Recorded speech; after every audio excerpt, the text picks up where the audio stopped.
Welcome to the Diffusing Music podcast, where I explore the democratization of music through innovative technology with a series of fascinating guests. I'm Ben Neill, and today I'm very happy to be speaking with Sasha Pas from Berlin, whose Playtronica company creates a series of devices that make it possible for anyone to engage in the musical art through unexpected means. Here are a few examples.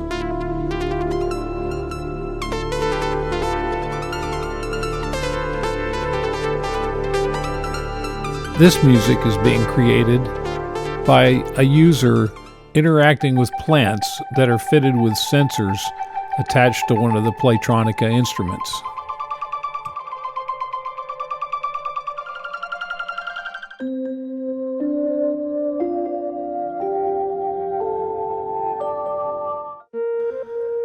These sounds are created by two people holding one of the Playtronica instruments, and then when they touch each other's hands, the instrument makes sound.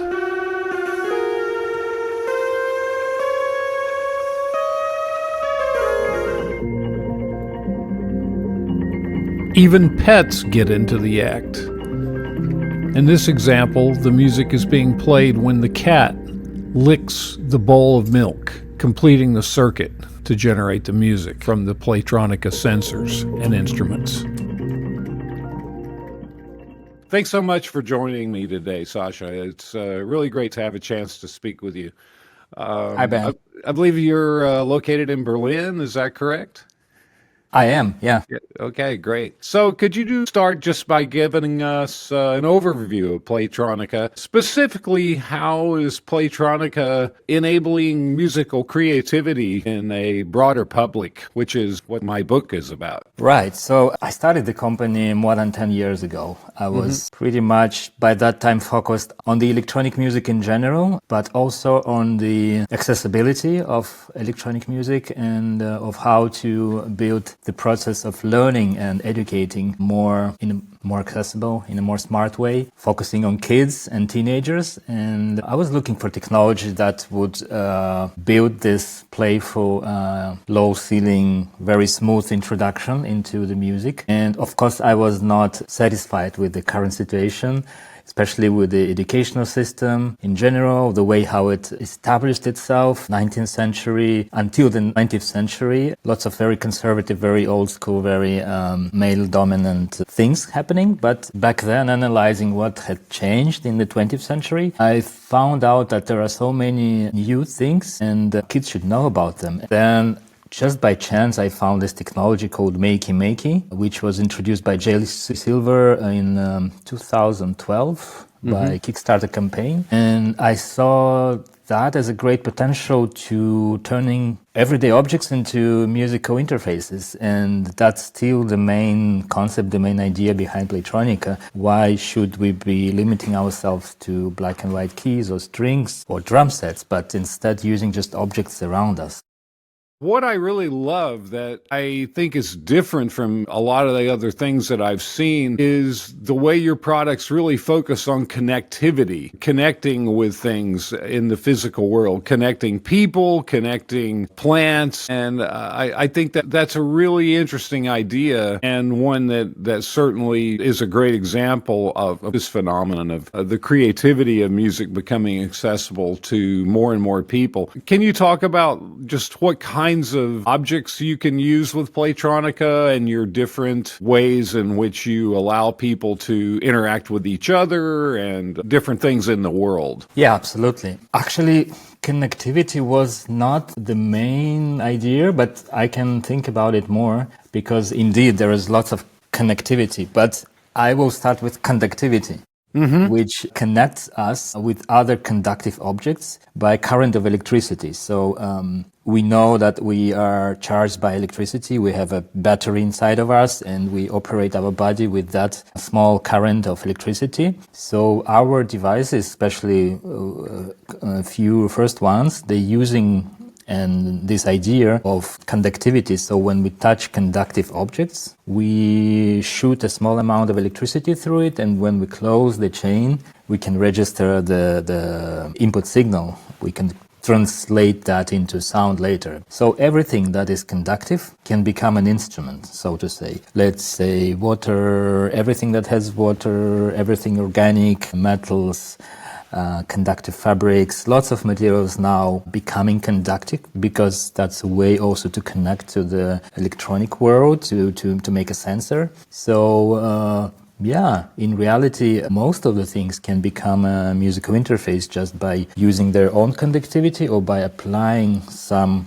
of conductors such as copper tape or copper fabric and other stuff. But then, of course, us humans and water is the main conductor. So I have really lots of good experience by seeing how people react when they are becoming an instrument, or when water, which is a very important substance for human being, becomes a musical interface as well. And that keeps your attention on it as on something new, and also brings back the interest to the water and to other humans from a different playful perspective. Yeah. No, it's fascinating. I particularly love the devices where, people touch and that enables the sound to happen. I remember Robert Moog talking about how the one thing that worried him about some of his inventions was that they were going to be used by people playing music by themselves and then for other people to listen to music by themselves. And I think so much of the electronic music tool set is really geared toward people doing something by themselves, our typical DAWs. And I think it's great how your products really incorporate this kind of socialized aspect of music, which is something that I think not so many people in this space have been focusing on. I think it's really important, the social aspects of music to bring that in. And of course, in the context of this whole idea of democratization, that really makes a lot of sense, because that's for people who are musicians, I think that's one of the great delights, is making music with other people. So what about your own background? What kind of led you to come up with this idea? I believe I had read you had some background in theater and other things. Can you talk a little bit about just some of your influences, as far as you mentioned, kind of where you started, but if you could just tell us a little bit more about that.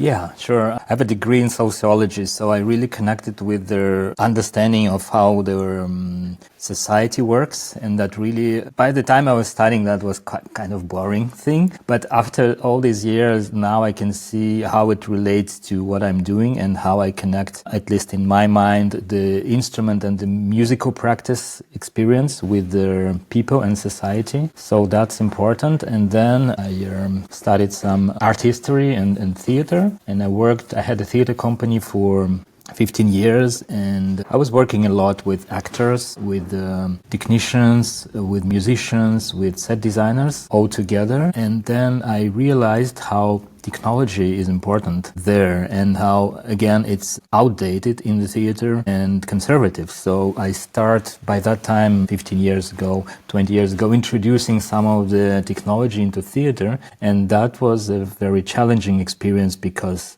technology, it can always fail. And if you're in the theater, you cannot press pause. You should run. And then if you're an actor and if something is not working at the same moment, you have to improvise. And that's, for some, it's fun, but usually it's stress and lots of, oh no, I will never use that. So I like this challenging aspect of introducing technology into performing arts, into the theater. And I did lots of tryouts with Playtronica tools just to put it there. And I had so much against, because of that particular reason. And then the other thing is that what you see on stage, you're experiencing sometimes you think that the effect can be staged, even if in the theater, that the sound engineer can press the button and that it's just synced, or it's a backtrack. So what we did by that time, we introduced the audience on stage to try some of the things, so that you connect with the object or with the actor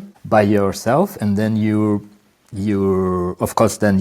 understand that it's real, and then the other people, they understand that this is something that is happening right here, right now. It's not staged. So I think that had an important influence on the philosophy of Playtronica, being transparent, playful, accessible, and innovative in a way, and challenging all the, let's say, more conservative and old school technologies. I can definitely relate to that. I've had that experience many times because I do a lot of work with interactive video in particular. And one of the reasons that I like to use that in my performances is that I feel like it can clue people into what I'm doing, that I'm triggering things from an instrument and using different kinds of controllers. But it's always so frustrating after going through all the lengths to get a system like that to work, and someone comes up at the end and says, "Oh, you mean you were really controlling that?" You know? So it's funny, I actually have been starting to do something like that just in the last few performances, of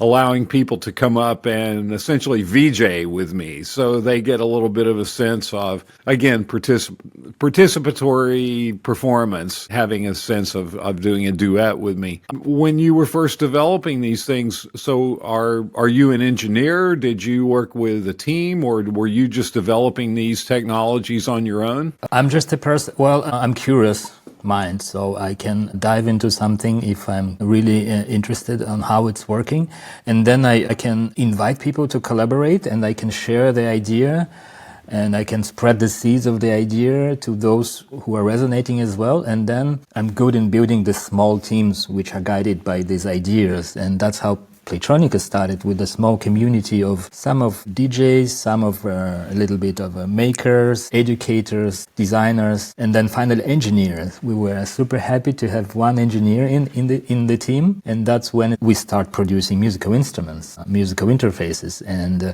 the magic how he put everything from the combination of Arduino and wires into just one PCB, where you have to only plug it into the computer with USB. For me, that's real magic. I'm not an engineer. I really like to build bridges between these worlds of design, arts, and engineering and physics. How many people are working with you now in Playtronica? What sort of company staff do you have? We're very boutique. We're very small. Me, my partners, but altogether 10 people maybe. Engineers 3, and marketing and web shop, and then research and development here in Berlin. Yeah. And how's it going? Are you finding a lot of interest in the products? So when we started, it was really hard to find the audience, because it was really hard to deliver the idea why you should play on vegetables, what's the reason why you should do that. And I think that was the time of the social media becoming more and more spread. And especially a few years ago, there is this kind of people that are creating content, and they are living with it, from it. So I think all of these factors, they made the whole idea of turning objects into instruments very much put it in another way. Playtronica has a very strong visual component. So any instrument that you would play, it's just you playing on an instrument. It's not designed, it's already there. And with Playtronica, if you're not just doing the bananas or ananas, if you're creating something new, then you're building visual content. And then on top of that, you're playing with that. So I think this helped us a lot to promote virally, and people playing on watermelons, people playing on other people playing on... And then people become more and more creative, because before they were just copy-pasting each other, like, okay, I can do this, I will just do the same. But now they are thinking how I can do it better and have more. So I like this challenging element, that people challenging each other and building more and more interesting, sometimes very innovative, sometimes very spontaneous interfaces, and play together. That's great. So the democratization also kind of helps with the marketing, obviously, making the whole thing grow. Yeah. Organically. Yeah, I'm really interested in the whole relationship between the aesthetic ideas and technologies. It's really interesting to me that you kind of got into this through this theatrical experience. And I think that happens a lot of times, it seems, with new instruments, is that the ideas actually kind of get developed in some kind of an artistic context, and then the technology catches up to it. I think a lot of times we may tend to think about the technology leading. Obviously, it goes back and forth. I'm just wondering if you have any thoughts about that. Kind of in terms of developing this idea, how have the more technical parts and the aesthetic parts fed off of each other in a sense? Well, I have a really good example of a person who was probably in the beginning of this merging of two worlds, artistic world and technological world. It's an inventor, composer, and just a great talent. It's Leo Theremin, the creator of Theremin. So,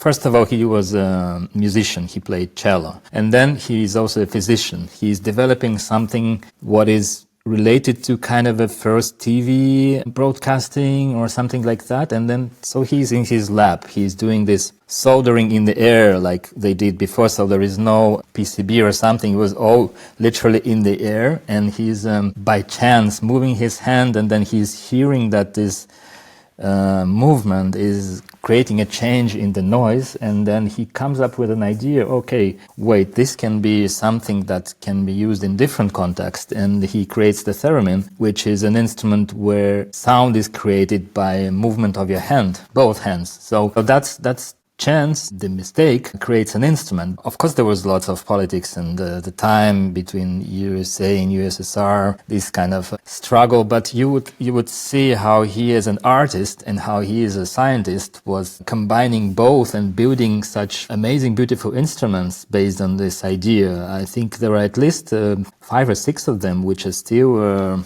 revolutionary, like the first drum machine, Rhythmicon, or the tercipton, the instrument where a person can dance and create sounds based on the dance movement, and much more. So I think that's the best role example of how it should be. And this is, again, we usually do prototypes of instruments and propose them to museums as small exhibitions or small performances. So we're using museum as a test drive, to show people, but not to have the risk of presenting a new instrument. We're presenting it as an art piece. And then we see, is it working? And then we're just collecting the feedbacks. And then from there, we probably might build a product, an instrument. So I really like this combination because that gives you a really good start. Starting from an idea that has nothing to do with demand on the market, but is completely from the art world. And then you do this test with the audience, and then you see, okay, maybe this is it, and then maybe not. So then you can later, Yeah, you always learn when you put the stuff out into real life situation, right? I mean, just kind of like performing, there's always something to learn. I do talk about theremin in the book, and RCA, of course, was very excited that they were trying to market it. I guess it was a few decades ahead of its time in terms of really becoming something that took off as a popular instrument. But yeah, that's a great connection. Do you have sense of some of the other ways that people are using the Playtronica instruments, like different kinds of projects? I know you mentioned some, but maybe, I don't know, do you have any examples of maybe some exceptional use case for some of the things you've created? Well, 2 things. Best example of how it can be used is our performance with an artist who is working with his body, and we connected different parts of his body that were assigned to different sounds, and he's lying naked in this museum for 6 hours. It's a long duration performance, and people are invited to come and to touch him, to play these sounds and to explore the body, but through playfulness and through sounds and music. So that's what was really interesting to see the change and the reaction of people. It's very funny. But the other example, which is completely different, is how our devices is being used in the accessibility and inclusivity context. And this is something I'm also pushing a little bit, because now we have more and more of inclusive people joining the festivals, creating their own music, recording albums, building their instruments. So with Playtron, you could build something like put the conductive tape on the floor, and then you're creating a piano just by stepping on it. So it can be done in 5 minutes, but this is an instrument that doesn't require you to control your fingers to play keys, but you can use your body to play. And there are a few more examples with Biotron. You could create instruments out of plants, and so it doesn't matter how your hands are moving or your body is moving, it's just how you relate to the plants. So this aspect of making accessible, inclusive instrument is very interesting for me, because I found that Playtronica can be a platform where it can be easily prototyped and easily achieved in different scenarios, on the festival, workshop, kindergarten, or even in the museum, of course. So these different examples, but I think the main thing is that it's a very simple thing that everyone can use.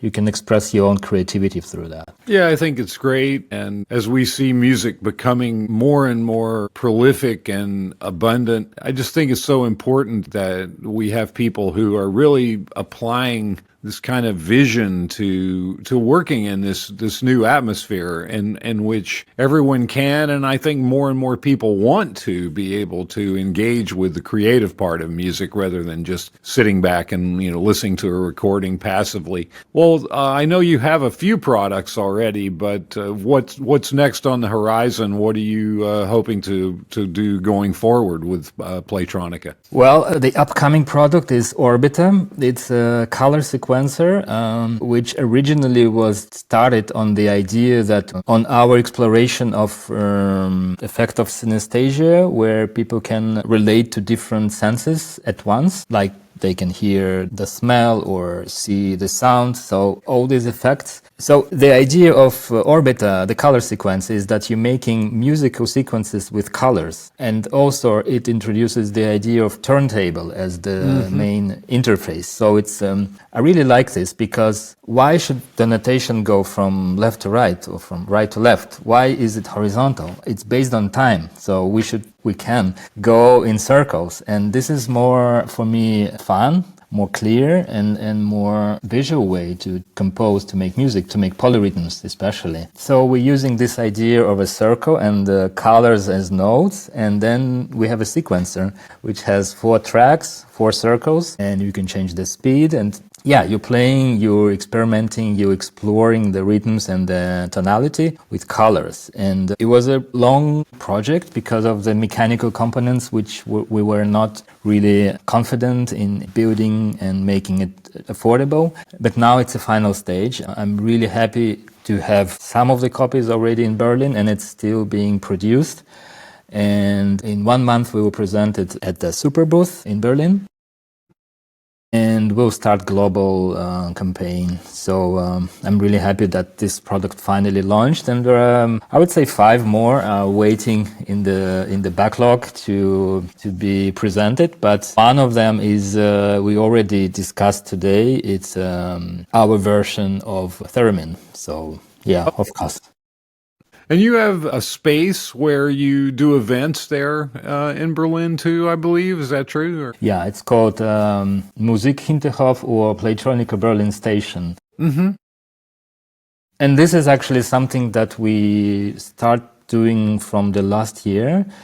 And this is actually a space where musicians can play and express themselves. It's not focused on Playtronica technology in general. It's all about musicians and artists finding a space to present themselves. And we have a very simple format. It's called shorties or shorts. We have 10 minutes where you perform solo. And we're combining these sessions with 5 or 6, 7 artists for one evening. And I think this is really nice format for now, to have a 10 minutes solo. Well, can be duo, but better solo. And then sometimes people presenting their instrument. Sometimes it's a new song. Sometimes it's just a first time a person is playing. But we start to do more of those events. And have you been in Berlin? Yes.